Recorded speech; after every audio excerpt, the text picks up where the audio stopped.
वक्त हमारी मौजूदगी दिल्ली के यूथ कांग्रेस में और यहाँ पर तमाम हजारों लोग जो हैं सिर्फ और सिर्फ एक चीज को लेकर प्रोटेस्ट कर रहे हैं और वो आप पोस्टर के माध्यमों से देख सकते हैं जो किस तरीके से राष्ट्रीय बेरोजगार दिवस, नौकरी चोर गद्दी छोर, इस तरीके के नारे के साथ जो है यहाँ पर प्रोटेस्ट कर रहे हैं। कई सारे लोग हैं, तमाम लोगों से हम बातचीत भी करने की कोशिश करेंगे और खास तौर पर ये जानने की कोशिश करेंगे जो आप लोग किस तरीके से क्यों और कैसे करेंगे। और यहाँ पर आप देख सकते हैं उदय भानु चीफ जो है इंडियन यूथ कांग्रेस के जो अध्यक्ष है वो यहाँ पर प्रोटेस्ट कर रहे हैं और वो पकौड़ा तलते हुए दिखाई दे रहे हैं। ये दृश्य आपको आज यानी कि 17 सितंबर को दिखाई दे रहा है।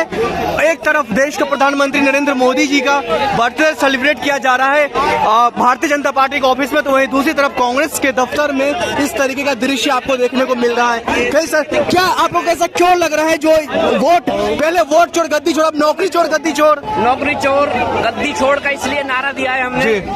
मोदी जी, युवा तो वो सोचते कि हमें नौकरी चाहिए, हाँ। नौकरी दो हमें, पर मोदी जी अपने दिमाग लगा के सोचते कि मैं नौकरी देने से मुझे क्या फायदा है। जब मुझे प्रधानमंत्री ही बनना होता है तो मैं तो वोट चोरी करके। अरे पूरा देश एक तरफ जश्न मना रहे हैं और आप लोग बेरोजगारी दिवस मना रहे हैं काले कपड़े पहन करके। बेरोजगारी दिवस इसलिए मना रहे हैं, हमें अपने युवाओं का दर्द हमें महसूस होता है, अपने युवाओं साथियों का दर्द। पूरे देशवासियों का दर्द महसूस करते हैं मोदी जी, इसलिए करते इसलिए दर्द महसूस हम करते, मोदी जी कोई दर्द महसूस नहीं करते। हाँ। क्योंकि जितने भी बेरोजगार हैं हमारे साथ, जितने भी हमारे ग्रेजुएशन करके हमारे जितने भी लोग हैं, देखो आज कोई जूता पॉलिश का काम कर रहा है, कोई चाय पकौड़े तलने का काम कर रहा है।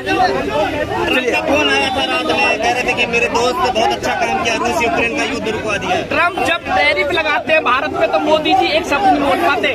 ट्रम्प तो कुछ भी बोलेंगे और मोदी जी तो उनके गुणगान करते ही हैं। राहुल गांधी जी ने भी बधाई दी है। यहाँ पर जिस तरीके से आपने देखा तमाम लोग जो है यहाँ पर प्रोटेस्ट कर रहे हैं। उदय भानु चीफ जी कुछ कह रहे हैं, जरा सुनते हैं क्या कुछ ये कह रहे हैं। से प्रधानमंत्री बन जाएंगे और बीजेपी की सरकार ले। लेकिन सर अभी चाय बेचकर और ये पकौड़ा तलकर आप क्या मैसेज देना चाहते हैं? क्योंकि एक तरफ तो वो कहते हैं मैं चाय वाला हूँ और एक तरफ वो कहते हैं कि देश में पकौड़ा भी एक रोजगार है।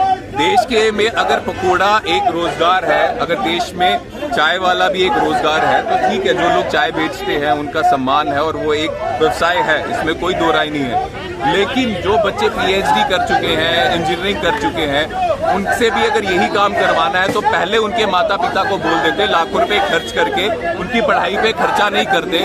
मोदी जी की सरकार से महंगा महंगा लोन लेकर, इंटरेस्ट लेकर उनको पढ़ाई नहीं करवाते, ये तो बिना डिग्री के भी हो जाता था ना।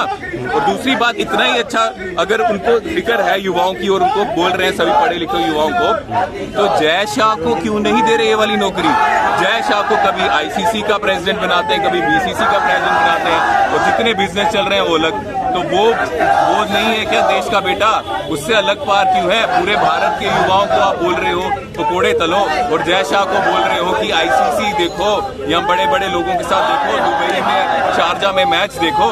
तो इतना भेदभाव क्यों है बीजेपी के अपने पुत्रों के साथ अलग और भारत के पुत्रों के साथ अलग भेदभाव? तीसरी अर्थव्यवस्था की बात होती है सर कि भारत तो तीसरी अर्थव्यवस्था की तरफ बढ़ रहा है और आप कह रहे हैं कि बेरोजगारी दिवस होना चाहिए। तीसरी अर्थव्यवस्था है क्योंकि पॉपुलेशन बहुत ज्यादा है, लेकिन कितनी मैन्युफैक्चरिंग है? मेक इन इंडिया का क्या हुआ?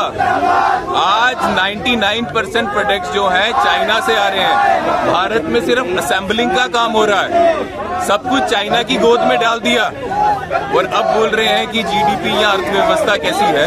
अगर यही चीजें जब पहले थी, स्मॉल स्केल इंडस्ट्री जो बनती थी वो सारी बंद करा दी और